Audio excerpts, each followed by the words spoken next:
కాంగ్రెస్ జంతర్ మంతర్ మహాధర్నపై తెలంగాణ జాగృతి అధ్యక్షురాలు కల్వకుంట్ల కవిత ఘాటుగా స్పందించారు.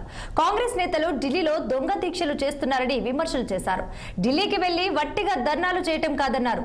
తెలంగాణ జాగృతి వ్యవస్థాపక దినోత్సవం సందర్భంగా బంజారాహిల్స్ లోని కార్యాలయంలో జాగృతి జెండాను కవిత ఆవిష్కరించారు.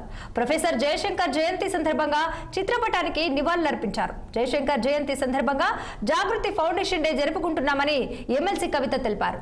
సార్ ఆలోచనలను తూచ తప్పకుండా పాటించామని ఆమె పేర్కొన్నారు.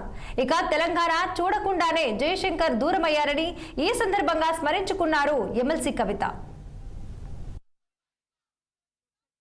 ప్రొఫెసర్ జయశంకర్ గారి జయంతి ఆగస్టు 6వ తారీఖు అంటే ఇవాళ.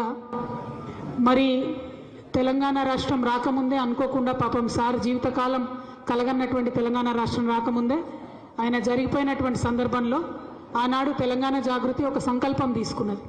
పెద్దలు జయశంకర్ గారి పుట్టినరోజుని ఎప్పుడు కూడా ఒక సెలబ్రేషన్ లాగా, ఒక పండుగలాగా తెలంగాణ అంశాలన్నీ కూడా తెలంగాణ ప్రజలందరికీ గుర్తు చేసే విధంగా ఉండాలంటే జాగృతి ఆవిర్భావ దినోత్సవం కింద జయశంకర్ సార్ పుట్టినరోజును ప్రతిసారి జరుపుకోవాలనుకున్నాం.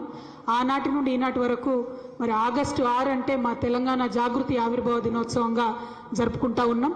ప్రొఫెసర్ జయశంకర్ గారిని నిరంతరం తలుస్తూ మరి వారు తెలంగాణ సమాజానికి చేసినటువంటి సేవను మర్చిపోకుండా ముందు తరాలకు అందించాలనే ఉద్దేశంతో ఈ కార్యక్రమాన్ని చేస్తూ ఉన్నాం.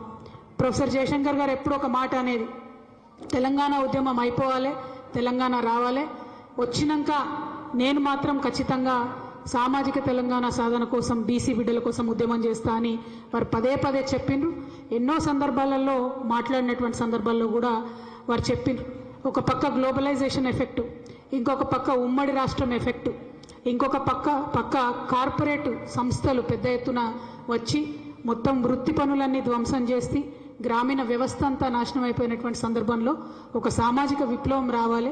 భౌగోళిక తెలంగాణ సాధనతో పాటు సామాజిక తెలంగాణ సాధన అనేది మనందరి ధ్యేయంగా ఉండాలని పలుమార్లు చెప్పినారు. వారు చెప్పినటువంటి రికార్డింగ్స్ కూడా చాలా ఉన్నాయి. ఇంటర్నల్గా అనేక మంది మేము మాట్లాడినప్పుడు వారు ఒకటే చెప్పేవారు, తెలంగాణ రాష్ట్రం రాకముందు మనం ఏ అంశం ఎత్తుకున్నా కూడా ఒక డీవియేషన్ లాగా ఉంటుంది. కాబట్టి రాష్ట్రం ఏర్పడ్డ తర్వాత మాత్రం ప్రతి ఒక్క సెక్షన్ ప్రజలకు న్యాయం జరిగేలాగా, అది మహిళలు కావచ్చు, దళితులు కావచ్చు, గిరిజనులు కావచ్చు, ఆదివాసీలు కావచ్చు, మైనారిటీలు కావచ్చు, మైనారిటీ ముస్లిమ్స్ కావచ్చు, మైనారిటీ క్రిస్టియన్స్ కావచ్చు, మైనారిటీ సిక్కులు కావచ్చు, ప్రతి ఒక్క వర్గానికి సంబంధించి అగ్రవర్ణాల్లో ఉండేటటువంటి పేదలు కావచ్చు, స్పోర్ట్స్ మెన్స్ కావచ్చు, బీసీ బిడ్డలు కావచ్చు, ప్రతి ఒక్క వర్గాన్ని మనము భూతత్వంలో పెట్టి చూసి మరి వారి సమస్యల్ని పరిష్కరించేటటువంటి బృహత్తరమైనటువంటి బాధ్యతను ఎత్తుకోవాలని చెప్పి పదే పదే వారు చెప్పేవారు. వారు చెప్పినటువంటి దానికి అనుగుణంగా ఇవాళ తెలంగాణ జాగృతి కార్యాచరణ ఉన్న విషయం మీ అందరూ కూడా గమనిస్తూ ఉన్నారు. ప్రొఫెసర్ జయశంకర్